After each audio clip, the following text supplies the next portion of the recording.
do Agro, com Kellen Severo. Oferecimento Ihara. Agricultura é a nossa vida. Olá, sejam muito bem-vindos ao Hora H do Agro, um painel onde discutimos e analisamos os temas que mais importam para o agronegócio brasileiro.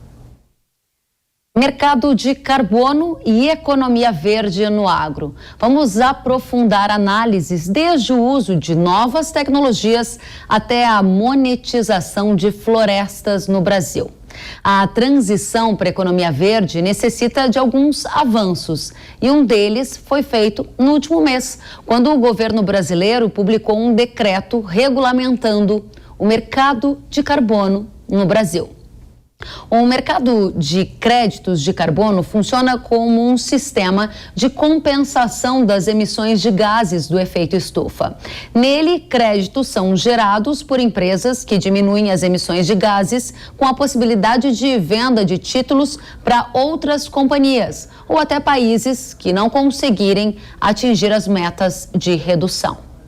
A discussão é que técnicas já utilizadas no campo, como o sistema de plantio direto, a integração lavoura-pecuária-floresta, áreas de vegetação nativa preservadas nas propriedades rurais, poderão ser usadas na geração destes créditos e também comercializados. A gente vai tratar de tudo isso e muito mais a partir de agora.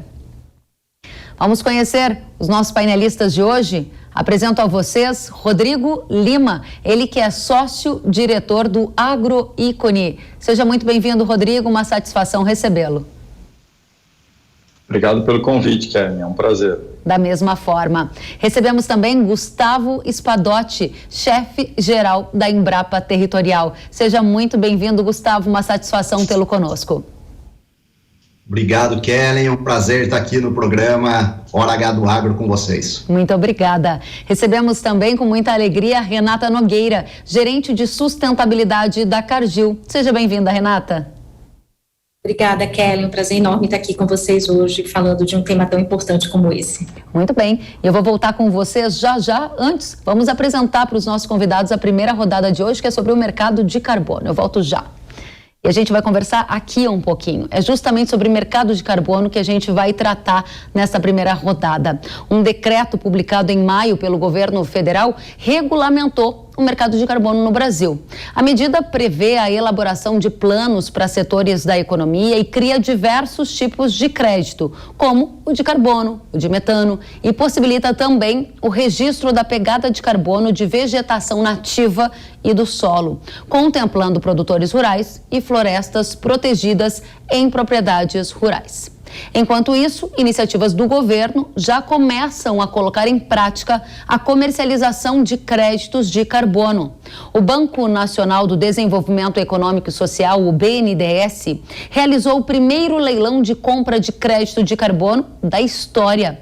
O objetivo do projeto piloto é desenvolver o mercado voluntário para a comercialização desses créditos. De 11 propostas recebidas pelo banco, 5 delas foram selecionadas, significando a compra de 8,7 milhões de reais em créditos de carbono. E é com essa discussão que a gente começa a primeira rodada com os nossos convidados. Rodrigo, essa discussão é uma discussão ainda recente e eu gostaria que você explicasse para nós. Primeiro, o que muda com esse decreto publicado pelo governo que regulamenta o mercado de crédito de carbono no Brasil. E se você achar importante, é bom explicar para a nossa audiência onde é que nós estamos tratando-se de mercado de carbono no Brasil. Bastante avançados ou ainda dando os primeiros passos? Bom, Kellen, você traz um ponto de partida, coloca a bola no jogo e é super importante, porque todo mundo está vendo muito essa discussão de mercado de carbono, das metas do Brasil lá no Acordo de Paris, o mundo inteiro tratando o mercado de carbono. Hoje já se estima aí que tem 68 mercados de carbono no mundo, alguns de países, outros de estados, né? E eu penso que o passo que o governo deu é importante, criando uma regulamentação mínima sobre o tema. Mas eu acho que a gente está muito longe ainda de ter um mercado de carbono. Eu lembro de estar na COP26 lá em Glasgow ano passado, onde se aprovaram as regras do mercado de carbono regulado, né, que é o mercado de carbono dentro do Acordo de Paris, Existe o mercado voluntário, que é quem não tem meta, obrigação de reduzir emissões, certo? E o regulado é quem tem obrigação. Os países que criam metas para os setores que, por sua vez, vão ter que reduzir a emissão e compensar comprando crédito de carbono, e por isso existe o mercado de carbono. Então, eu lembro de estar lá em Glasgow ano passado, quando se definiram as regras principais, né, desse mercado. Agora tem um monte de detalhe que precisa ser acordado, inclusive tem reunião na Alemanha a partir de semana que vem. E eu vi gente falando assim, e aí, será que em janeiro já dá para ganhar dinheiro com o meu crédito de carbono? Eu falei, calma, porque primeiro precisa definir muita coisa, e eu acho que a gente tem que pensar, eu gosto de pensar da seguinte forma, eu só vendo alguma coisa para alguém se tiver quem queira comprar. E como vai ter um monte de gente querendo vender, vai ter um monte de tipo de crédito, um crédito mais bonito que o outro, um crédito mais chamativo que o outro. E por que eu estou fazendo essa comparação? Porque eu acho que a gente está num momento no Brasil de começar a regulamentação, e a gente só vai ter um mercado interno de carbono se tiverem metas para alguns setores reduzirem emissões. Eu acho que o Brasil nunca vai ser só um vendedor de crédito de carbono para o mundo. Isso é uma questão importante que precisa ser amadurecida, tá? Para depois a gente poder discutir se eu vou conseguir gerar crédito de carbono na agropecuária, plantio direto reduz emissões? Sim. Integração lavoura-pecuária-floresta reduz? Sim. A questão é capturar isso do ponto de vista metodológico, científico, e conseguir comprovar para um comprador que aceite comprar o seu crédito, porque, realmente a Kellen está reduzindo emissões, tem uma metodologia por trás, eu estou de acordo com isso e eu topo comprar o crédito dela. Não compro do Gustavo, porque o do Gustavo ali é um outro crédito, eu prefiro comprar o dela. Então a gente precisa enxergar como um verdadeiro mercado. E aí a gente precisa definir mercado interno, se vamos ter, demanda por crédito no mercado interno, e mercado externo, para depois tratar de mercado voluntário, que é quem não tem meta obrigatória. Então, eu acho que o decreto é importante para dar um primeiro passo, mas eu acho que a gente tem um longo caminho pela frente, até porque para integrar o nosso mercado no mercado regulado do Acordo de Paris, vão ser uns 4, 5 anos ainda, até pela começar a ter comercialização de crédito no mercado regulado, a gente está falando aí de uns 4 anos. Tá certo. Então, estamos dando os passos iniciais. Muitas questões você já colocou aqui na mesa, hein, Rodrigo? Pelo menos 4 anos, ele acabou de dizer. Aí fez um ponto aqui que vai ser oportuno demais para a gente trazer para o Gustavo. Ele falou sobre as metodologias científicas que vão ser usadas para mensurar essa pegada de carbono e depois partir para uma comercialização, ou seja, é um passo importante. Trouxe vários aspectos em relação ao mercado regulamentado, ao mercado voluntário, e a gente vai seguir nesta conversa, Gustavo, com você. Eu aproveito o link deixado pelo Rodrigo sobre as metodologias científicas para as capturas, ou melhor, para a medição desses créditos de carbono. Gostaria de perguntar para você, Gustavo, qual é o potencial do agro para a geração de créditos de carbono na sua visão e que iniciativas a própria Embrapa está adotando para melhorar essas metodologias que vão medir e depois gerar os créditos para que esses créditos sejam vendidos, né? Fantástico, Kellen. O Rodrigo deu um gancho perfeito mesmo. Nós temos que ter métricas nacionais. Não é protecionismo, não é nacionalismo, é simplesmente ter as métricas que sejam condizentes com uma realidade de clima tropical, de agricultura e de pecuária tropicais. Por quê? Porque quando nós simplesmente importamos métricas tidas lá dentro do IPCC, nós estamos subestimando muitas dos potenciais que nós temos de sequestro de carbono dentro do balanço de carbono no sistema solo-planta-atmosfera. Isso é importante dizer porque simplesmente dizer sobre emissões de gás de efeito estufa, você está suprimindo da discussão o principal componente de sequestro que está ligado às boas práticas agropecuárias. Então, nós temos, dentro da ciência agropecuária, dentro das universidades, dentro dos institutos de pesquisa, mas principalmente dentro da abnegação e da disponibilidade do produtor rural em adotar boas práticas dentro de suas propriedades, nós temos um imenso volume, um patrimônio de dados relacionados ao carbono que podem contribuir demais com essas métricas relacionadas ao mercado. E nós podemos separar isso em 2 grandes universos. O primeiro, um universo de vegetação nativa contida dentro dos estabelecimentos agropecuários e dos imóveis rurais brasileiros. Isso pode ser medido, quantificado através de imagens de satélite e pode ser certificado por meio do Cadastro Ambiental Rural, que agora está entrando numa fase importantíssima de validação desses dados. Com a validação disso, nós podemos ter um blockchain relacionados à vegetação nativa, às áreas dedicadas à vegetação nativa por cada produtor rural brasileiro. Na outra ponta, nós temos todas essas boas práticas citadas pelo Rodrigo, ILPF, fixação biológica de nitrogênio, uso de dejetos animais, ciclagem de nutrientes, boas práticas no uso de fertilizantes. É um cabedal de práticas agropecuárias sustentáveis que o Brasil já utiliza e pode entrar dentro dessas quantificações. Então eu vejo esse mercado como muito promissor e também fico atento a esse detalhe que o Rodrigo mencionou, dessa possibilidade de os mercados escolherem quais créditos de carbono vão querer comprar. Isso pode ser um problema para o Brasil, porque muitas vezes ele pode ser dito que o método utilizado não é tão preconizado como os do IPCC, mas nós temos que ter uma ciência, números, mapas, fatos dedicados principalmente a números nacionais, para que a gente possa defender os nossos métodos em qualquer fórum internacional. Excelentes pontos que vocês trazem, a gente fica bastante interessado nessa discussão quando a nossa audiência vê aqui embaixo que está escrito, né, do uso de novas tecnologias à monetização de florestas no Brasil. Vocês ouviram que o Gustavo acabou de falar sobre o uso da tecnologia blockchain para mensurar ou para colocar esses dados de vegetação nativa num ambiente de mercado de carbono, ou seja, vejam como essa discussão está avançando. Antes de passar para a Renata, Gustavo, eu só gostaria de fechar esse ponto com você. Você defende uma métrica nacional que levaria em conta as peculiaridades da agropecuária brasileira, do nosso clima, por exemplo, das condições de vegetação que temos aqui. Objetivamente, essas métricas já estão em construção pela Embrapa, elas já existem. E qual é a questão, o termômetro, onde nós estamos nesse momento? Nós estamos numa fase de pesquisa muito interessante, principalmente compilação de dados de várias regiões do Brasil, para que a gente possa ter indicadores de sustentabilidade para cada um dos nossos territórios. Mas o que me chamou a atenção foi uma notícia dessa semana, que o BNDES, junto com o Ministério da Agricultura, fez um chamamento público agora para que empresas, para que setores da universidade, da pesquisa, se juntem nesse esforço nacional de gerar métricas consistentes e padronizadas para a nação.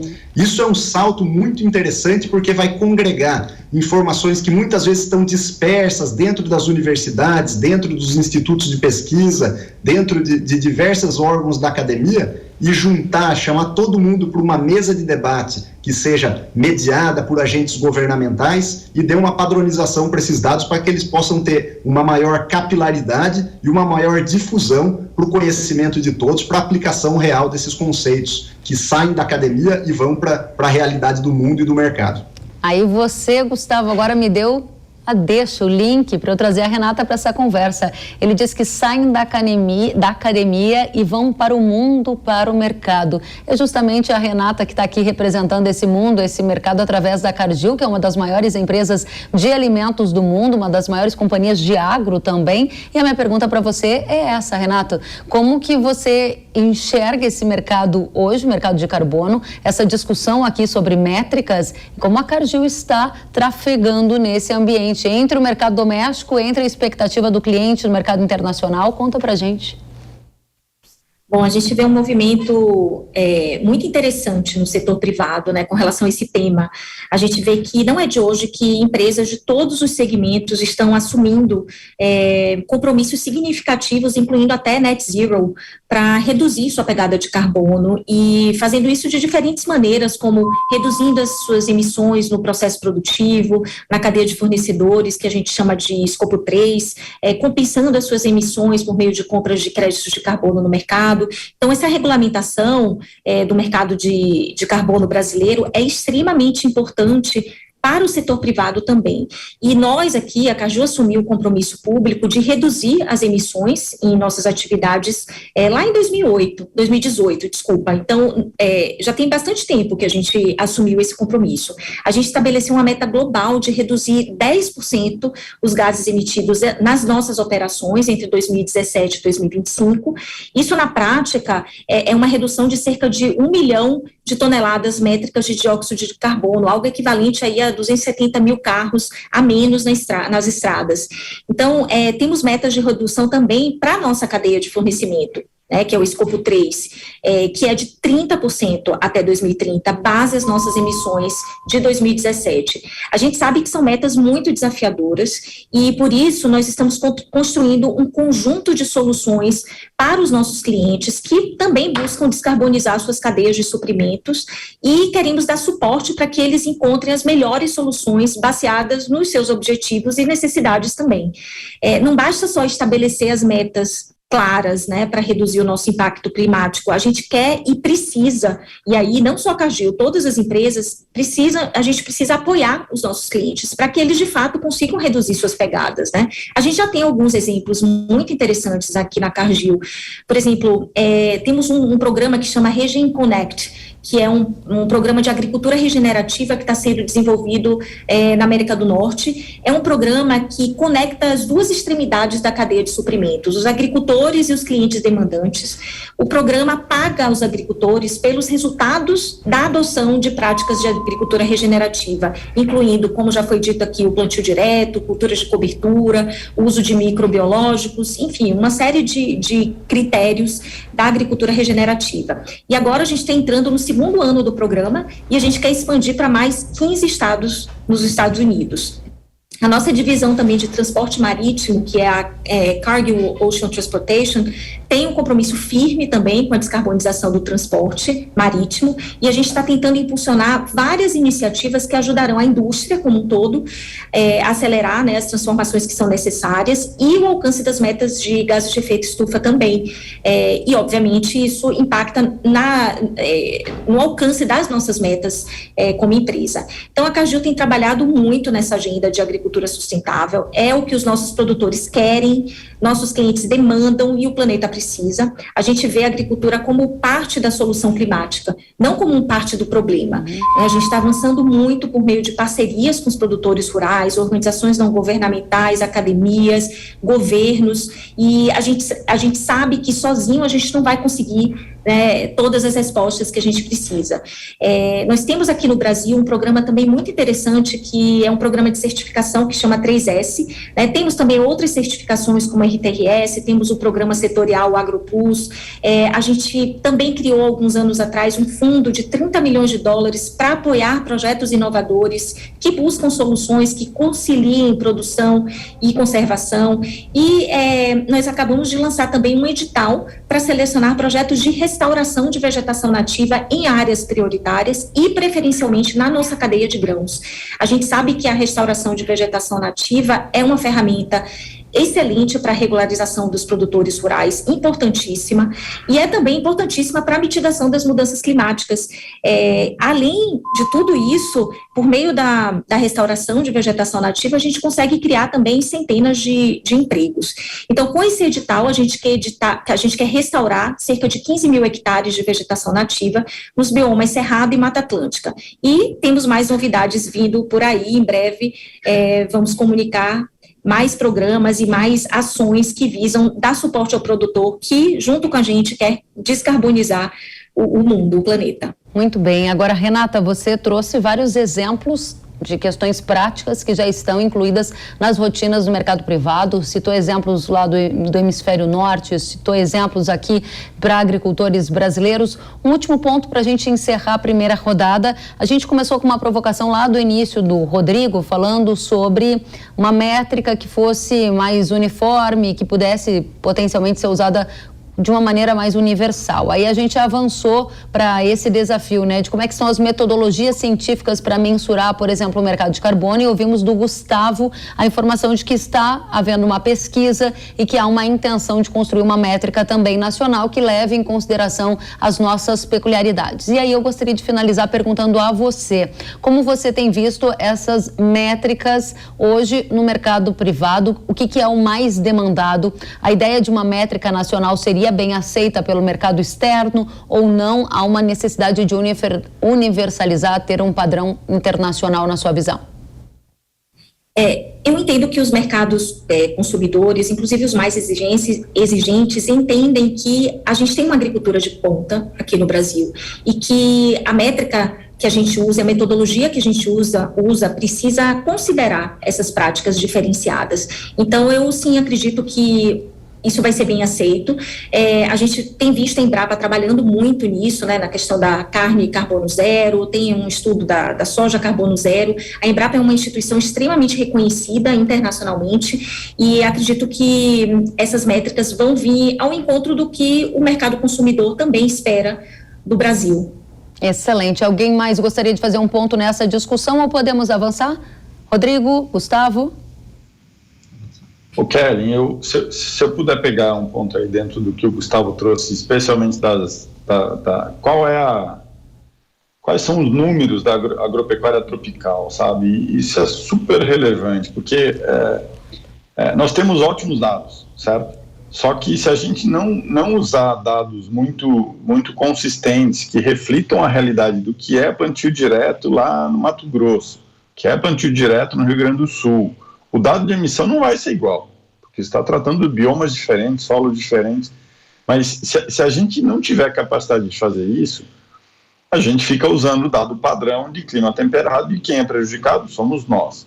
Então, assim, o Brasil, com a pujança e a força que tem em agropecuária e a importância que a agenda de mudanças do clima ganhou, é impensável a gente não jogar o jogo. E aí a gente tem que ter a chuteira boa para jogar, tem que ter os apetrechos para poder jogar. E a questão de dados é fundamental, porque no próprio mercado de carbono, se a gente chegar a ter tecnologias que sejam metodologias aceitas, elas vão ser aceitas se elas forem robustas.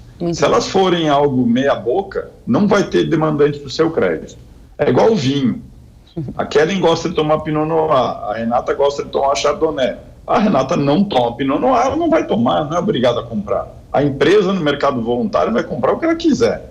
Se você tiver um vinho bom que ela compra, ela vai lá e compra. E aí a gente tem que ter respaldo para isso. Por isso que metodologia, dados, ciência por trás do que é a agropecuária brasileira é fundamental. E aí, Gustavo, acho que a Embrapa tem um papel central nisso. Muito bem, gente. Excelente primeira rodada. Eu volto com vocês em alguns segundos, porque a gente vai começar a segunda fase da nossa discussão.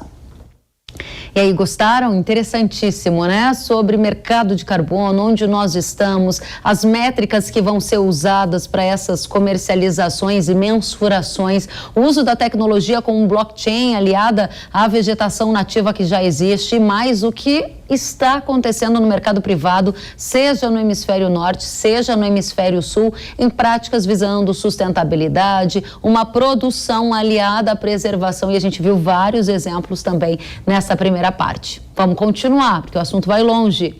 No fim de maio, agora, os Estados Unidos permitiram que agricultores inscritos no último ano do programa de reserva de conservação encerrem o contrato com o governo. A medida, segundo o Departamento de Agricultura norte-americano, dá flexibilidade para que o produtor rural de lá possa plantar nessas áreas e reduzir a pressão nesse momento de alta dos alimentos causado pela guerra na Ucrânia. No programa de reserva de conservação dos Estados Unidos, os agricultores deixam de realizar o plantio da safra para que técnicas de preservação sejam implantadas naquela área mediante um pagamento anual realizado pelo governo. Esse tema chamou muita atenção aqui no agro do Brasil também, porque foi entendido por diferentes especialistas ligados à área de sustentabilidade como um recuo na política ambiental lá nos Estados Unidos. A gente começa a segunda rodada perguntando a você, Rodrigo. Alguns analistas do mercado financeiro disseram agora nos últimos dias que está havendo um enfraquecimento das práticas ESG, que são aquelas práticas de companhias voltadas a meio ambiente, parte social e governança. Inclusive, uma reportagem do jornal Financial Times, por exemplo, citou que a elevação dos preços dos combustíveis fósseis no mercado internacional mudou a visão de investidores que acreditam que apostar em iniciativas de baixa impacto no ESG significaria ter baixos retornos financeiros. Pergunto para você, o ambiente, a conjuntura atual de alta dos alimentos fez com que as práticas ESG perdessem força? E como você vê a adoção dessa política no governo Biden em relação às áreas de conservação? Bom, vamos lá. Primeira coisa, o Conservation Reserve Program americano, ele é um programa voluntário que o produtor que quiser pode parar de produzir na área durante 10 ou 15 anos e recebe um pagamento por ano, certo? É o sonho de consumo que nós adoraríamos ter e não temos. Tudo bem. É diferente da área de preservação permanente, da área de reserva legal, que é uma lei que obriga a ter isso, e a reserva legal você pode até usar em casos específicos, a PP não.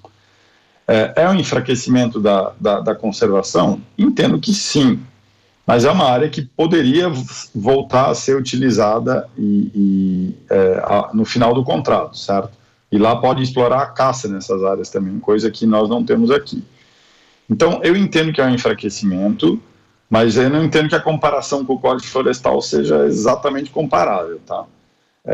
Por que eles estão fazendo isso? Por conta da demanda, da necessidade de produzir mais alimentos por conta da guerra e ainda pandemia, mas especialmente pela guerra, tá? Agora, que isso signifique um enfraquecimento do universo ESG, eu não acho, tá?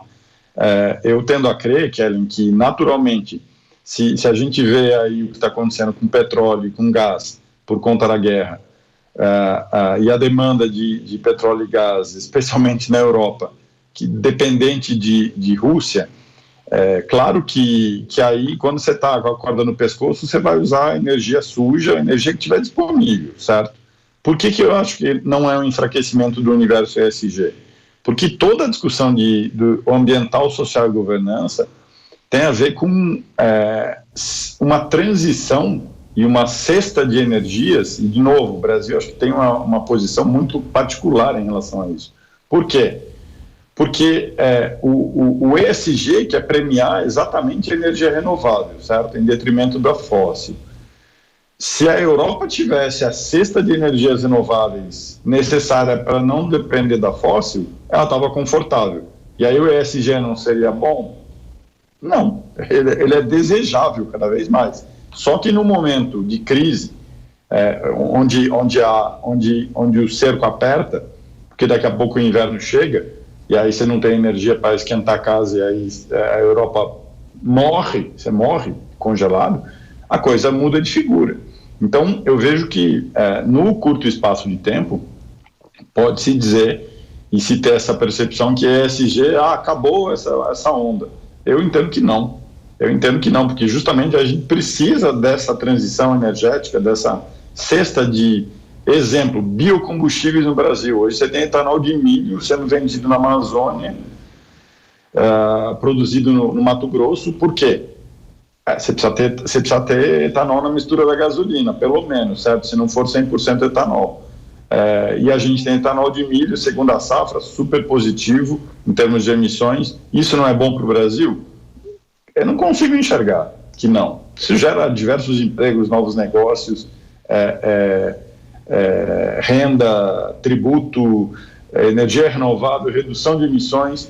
E eu gosto de pensar, sabe, Kellen, que tudo isso que a gente está discutindo aqui, e o agro agrega muito a isso, inclusive na parte de energia, com os biocombustíveis, agora biometano, dentre outros potenciais produtos, tudo isso não é feito por ninguém que faz tudo isso por conta da agenda climática.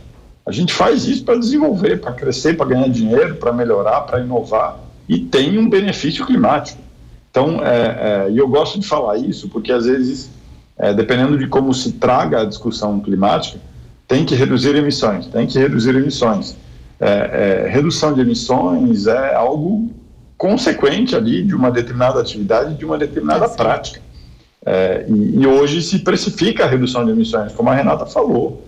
Então, eu não acho que ESG é algo passageiro. A guerra, sim, traz uma tensão em relação a isso.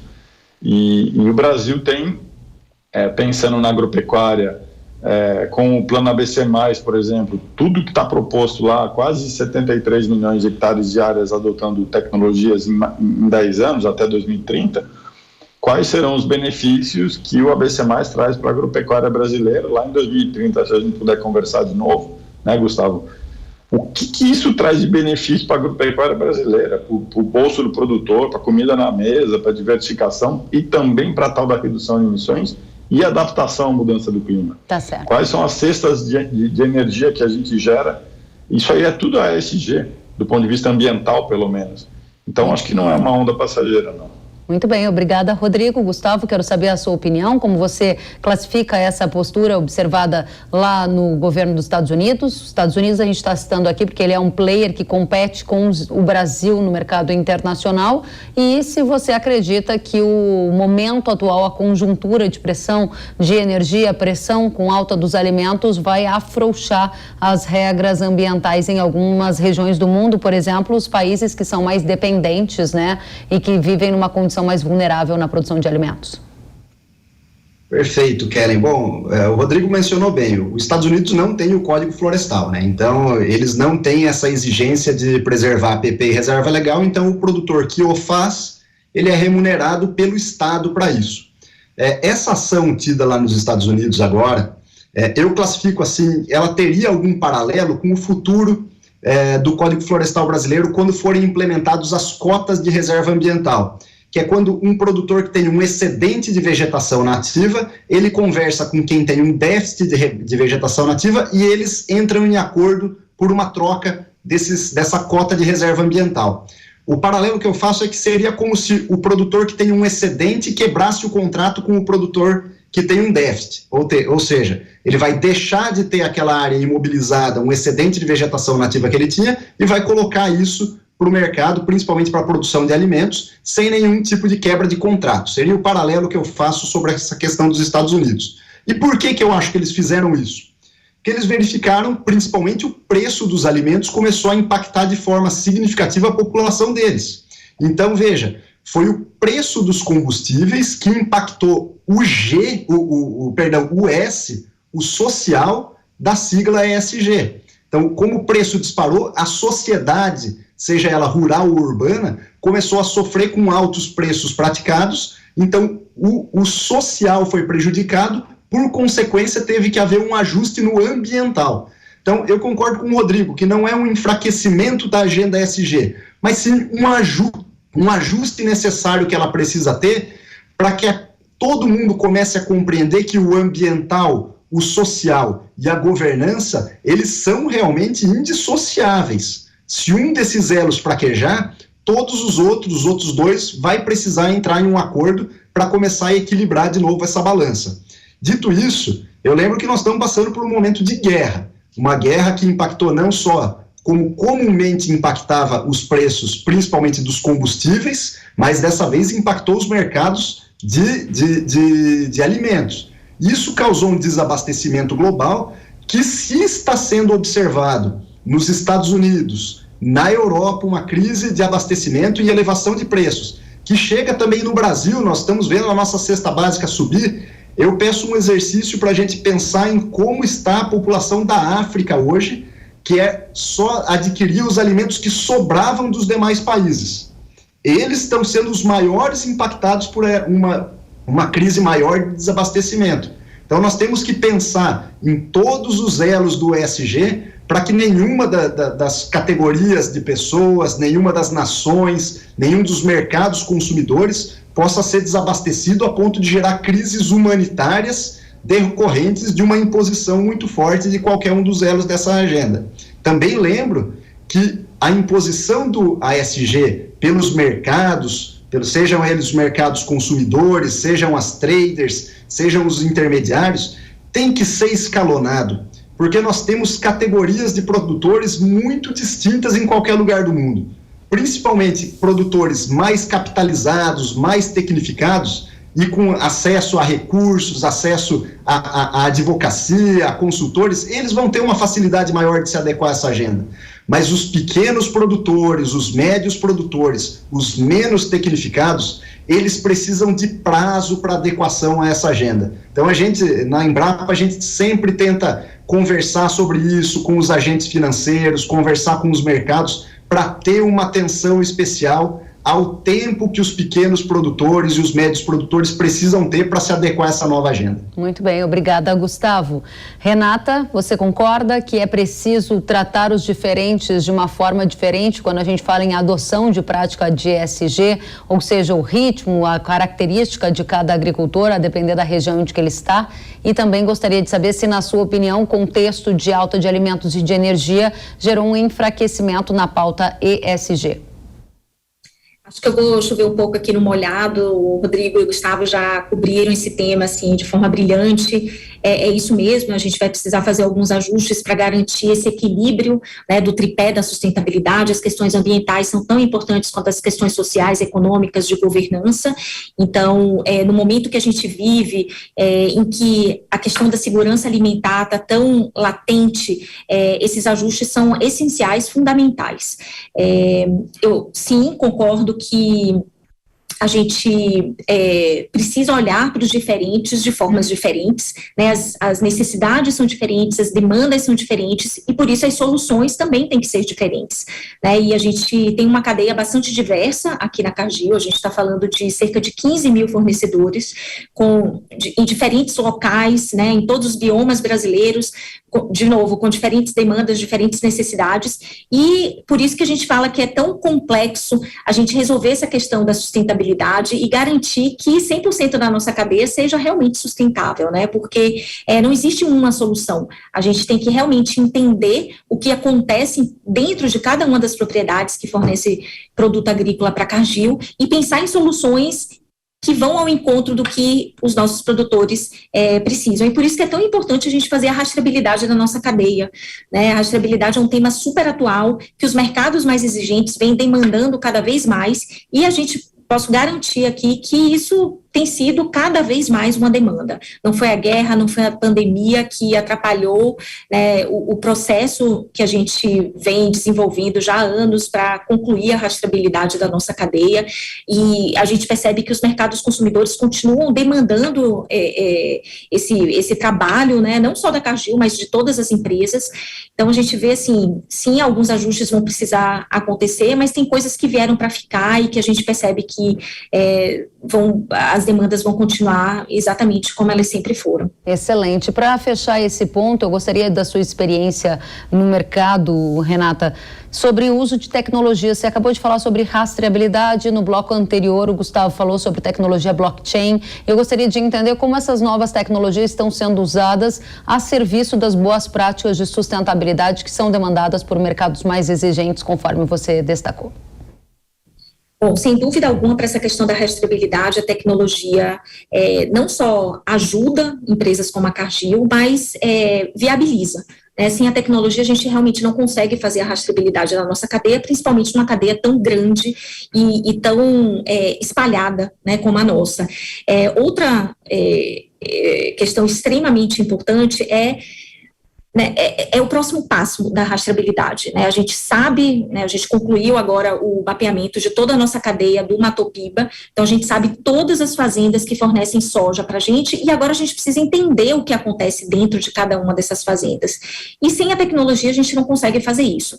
E quando eu falo entender, é saber se aquela propriedade rural, ela está em compliance com o Código Rural, com o Código Florestal, se aquela fazenda tem um excedente de reserva legal que de repente a gente pode oferecer ao produtor rural uma solução como um programa para gerar créditos de carbono, um programa de pagamentos por serviços ambientais, um programa de agricultura regenerativa. A gente tem como saber se ali naquela propriedade o produtor tem também pecuária, e aí a gente pode oferecer para ele um programa de assistência técnica para que ele integre a lavoura, a pecuária e talvez até a floresta, né? Então, para que a gente conheça e ofereça as soluções adequadas, a tecnologia é essencial para a gente. Muito bem, muito obrigada, Renata. Obrigada, Rodrigo. Gustavo, a gente volta com vocês já já.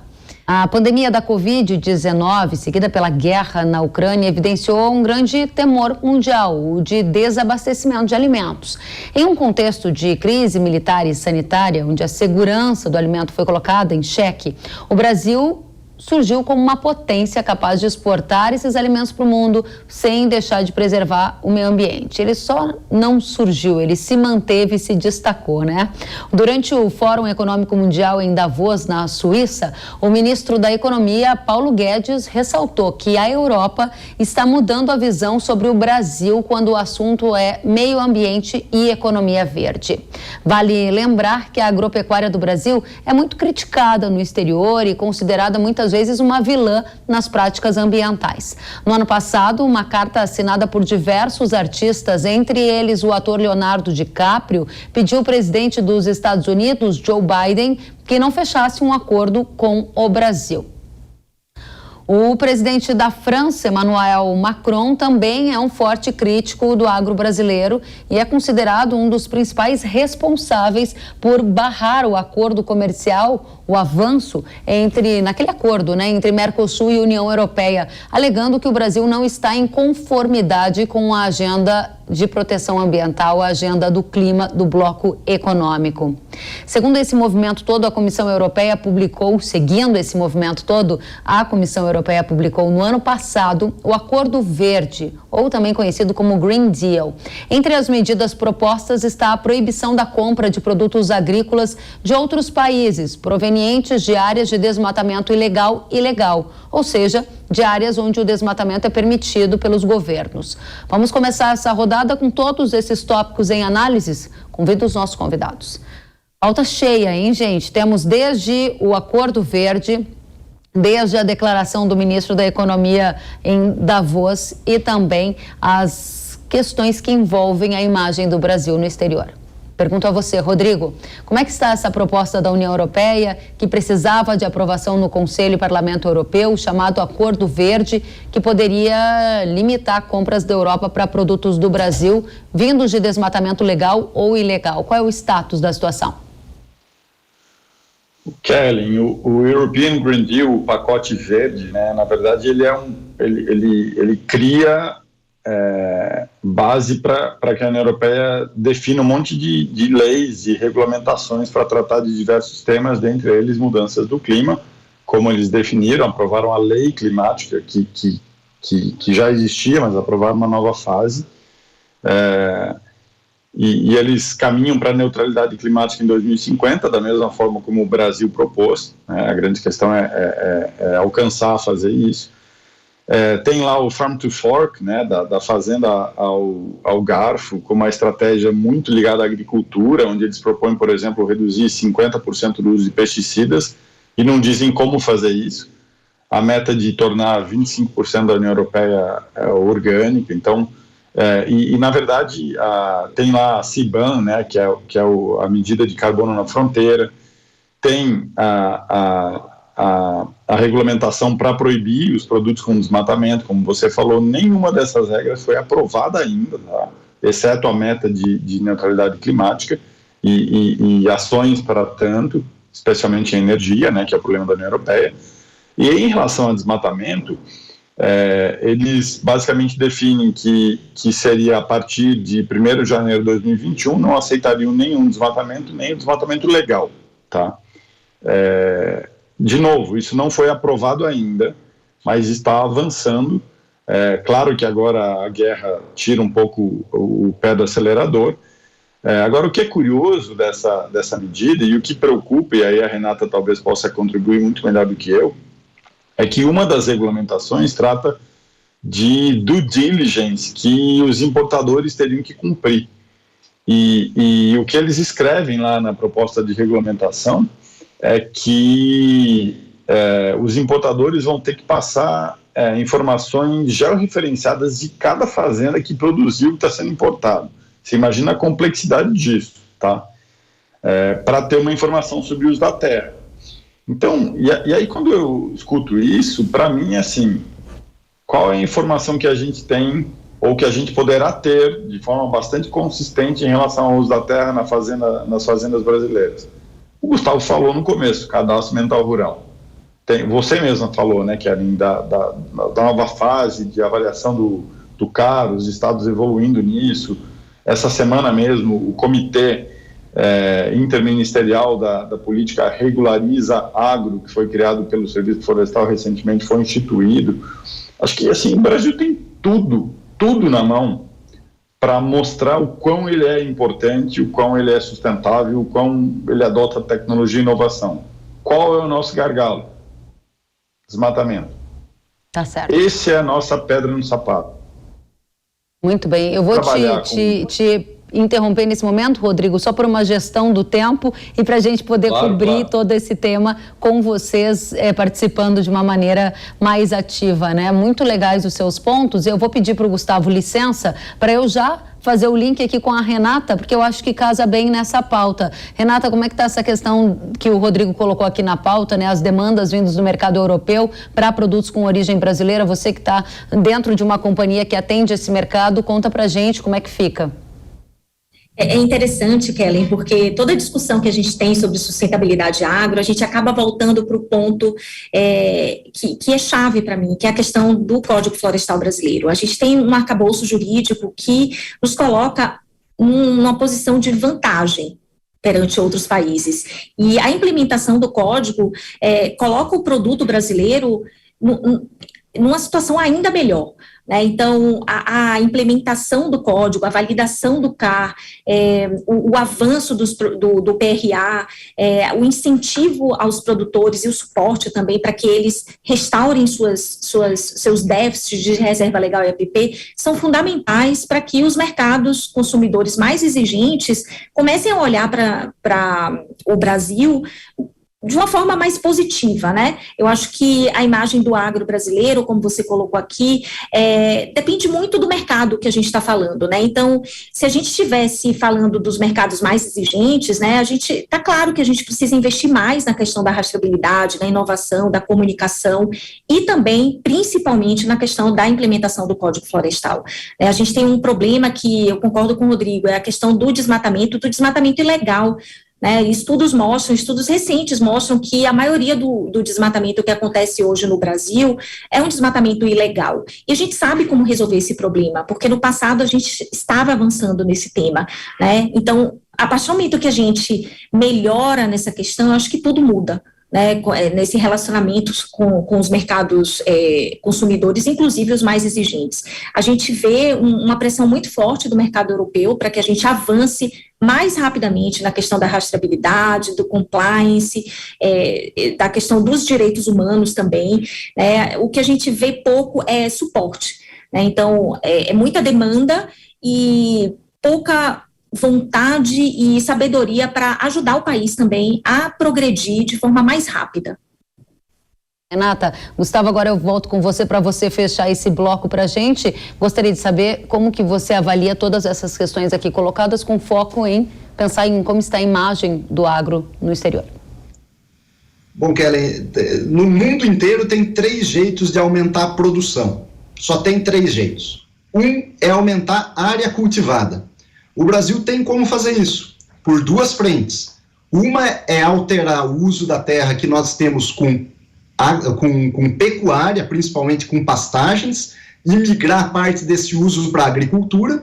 E o outro é a alteração do uso da terra por meio da antropização de áreas, ou seja, de desmatamento de áreas para incorporar sistemas de produção. O Brasil pode avançar nessas 2 áreas, mas com responsabilidade, utilizando ferramentas como zoneamento de risco climático, zonamento ecológico e econômico e inteligência territorial estratégica, para que essas áreas que sejam antropizadas ou que sejam migradas da pecuária para a agricultura sejam feitas com o máximo de tecnologia para a otimização dessas áreas. Também dá para aumentar a produção pelo aumento da produtividade das culturas, produtividade de cada uma das culturas agrícolas que nós temos, ou pelo aumento da produtividade do uso da terra, ou seja, utilizar 2, 3 safras por ano para conseguir produzir mais por hectare ano. Todos esses 3 ganhos do Brasil podem e devem ocorrer ao longo do tempo. Por quê? Porque nós temos um cabedal de ciência e um cabedal legal, que é o Código Florestal Brasileiro, que a Renata mencionou muito bem. Ele é a nossa base. O Código Florestal tem que ser respeitado porque ele diz o quanto o produtor rural pode desmatar dentro de uma lei que é a lei mais restritiva do mundo e o quanto ele não pode desmatar, que ele estaria contra a lei e contra a ciência que delimitou boa parte dessas condicionantes da lei. Então, quando um outro país ele diz que o Brasil deve ir além da lei, isso deve ser muito bem remunerado. Porque ir além da lei significa que estamos abrindo mão de uma área potencialmente agricultável para fins de preservação. E se o mercado quer isso, ele tem que recompensar muito bem esse produtor. E existem métricas para isso. Você pode levar em consideração o valor patrimonial das terras imobilizadas para esse fim, que hoje o Brasil já tem 3 trilhões de reais em terras imobilizadas pelos produtores rurais em prol da vegetação nativa, e também levar em consideração o custo de oportunidade, o custo de manutenção dessas áreas. Mas tudo isso é um contexto que mostra um cenário de uma imagem do agro brasileiro muito positivo, onde nós temos 30,2% do país utilizado para fins agropecuários, com pastagens, agricultura e silvicultura, e 66% do Brasil dedicado à preservação, proteção e conservação da vegetação nativa. Então, isso é um ativo que nós temos para a nossa imagem, que, segundo todos, é o green card da agricultura brasileira, da agropecuária brasileira, que leva o Brasil a qualquer mesa de negociação com números, mapas e fatos que evocam a sua sustentabilidade e seu compromisso com a preservação do meio ambiente atual e para as gerações vindouras, que esses compromissos são legais e não são retroativos, como o caso da última polêmica com os Estados Unidos. Muito bem. Gente, a conversa passou tão rápido que a gente tem 5 minutos e aí eu vou ter que dividir entre vocês 3, então é um baita desafio. Vou pedir ajuda de cada um para ser bastante sintético e responder para a nossa audiência o que está aqui escrito, né? Do uso de novas tecnologias, a monetização de florestas no Brasil. O pessoal que nos assiste, que preserva, também quer fazer recursos, né? Fazer dinheiro com a preservação, ou seja, monetizar a floresta em pé. Rodrigo, sua palavra final sobre a monetização de florestas e novas tecnologias ligadas à agenda verde. Kellen, a minha palavra final é a seguinte: carbono florestal existe, mas lembrem-se que vai ter um monte de créditos de carbono e um monte de gente querendo vender e querendo comprar. Carbono florestal em áreas pequenas não é um crédito de carbono, pelo volume que eu tenho dentro de uma área pequena de 100, 200 hectares.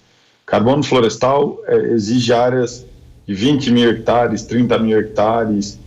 A somatória de várias áreas pode começar a talvez desenhar um projeto, certo? Mas aí eu gosto de falar não de mercado de carbono de crédito florestal, eu gosto de dar valor ao carbono associado à floresta dentro da porteira, junto com a trading company, dentro de uma operação de barter, junto com o Sicredi, e não vou vender crédito de carbono florestal, porque não tem tanta demanda assim para um tipo de crédito só. Eu acho que é preciso tomar cuidado com isso. Rodrigo, muito obrigada pela sua participação, pelas suas colocações. Gustavo, a palavra é sua. Kellen, eu tenho um sonho, começar assim como Martin Luther King, né? Eu tenho um sonho, que seria ver o consumidor, o importador de alimentos do Brasil, fazer uma reflexão e verificar com dados, com a ciência, ele poder mensurar que a soja, se ele vai comprar 1 quilo de soja brasileira, ela não é igual à soja americana, ela não é igual à soja argentina. Que se ele vai comprar 1 quilo de carne brasileira, ela não é como 1 quilo de carne da Austrália. Ela tem a pegada da sustentabilidade dentro das propriedades rurais. O produtor rural brasileiro, ele dedica tempo, recursos, esforços para preservar a vegetação nativa dentro dos seus imóveis, E isso tem que ser recompensado. Se for 1 centavo, é ótimo. Se for 10 centavos, melhor ainda. Se for R$1, perfeito. Mas isso tem que ser valorado, tem que ser valorizado para que o produtor rural brasileiro seja recompensado por esse esforço. Contem com a Embrapa nessas métricas, nós estamos sempre à disposição. Obrigada a você, Gustavo. Obrigada pelo trabalho que a Embrapa também faz pela agricultura do Brasil. Renata, sua palavra final: monetização de floresta, monetização de práticas sustentáveis e as novas tecnologias na agricultura verde. Eu diria 2 coisas, Kelly. Primeira coisa, compliance, Código Florestal. O produtor tem que estar em compliance com o Código Florestal. Desmatamento ilegal é inaceitável e cria uma imagem muito ruim para todos os produtores rurais do país, não apenas para quem desmata ilegalmente, né? É algo que acaba manchando a imagem de todo o agro brasileiro. E a segunda coisa, que para mim tem sido muito interessante de ver o mundo todo indo nessa direção, é a questão da agricultura regenerativa. A gente tem muitas oportunidades de fazer uma agricultura de ainda mais baixo carbono, né? A gente pode fazer uma soja de baixo carbono. Eu sei que temos as melhores práticas do mundo, que nosso produto já é um produto diferenciado, mas ainda existe oportunidade para a gente mostrar para o mundo que a gente pode ser ainda mais sustentável.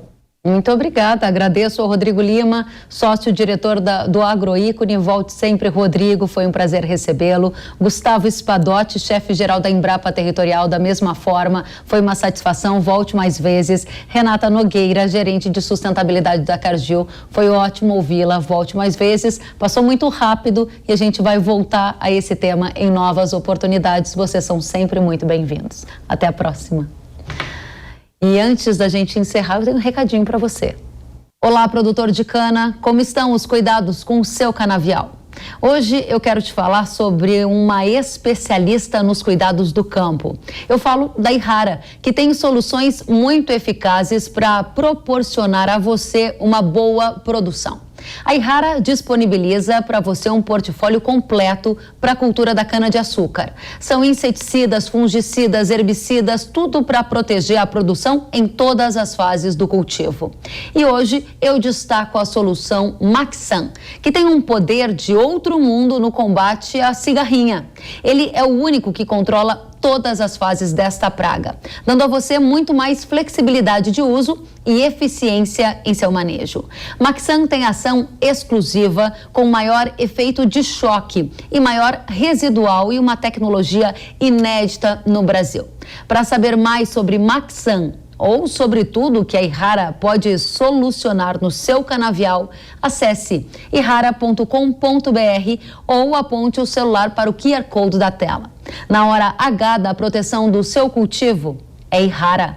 Pode confiar. O Hora H do Agro de hoje fica por aqui. Nós nos encontramos, você já sabe, na próxima semana. Até lá. Tchau, tchau.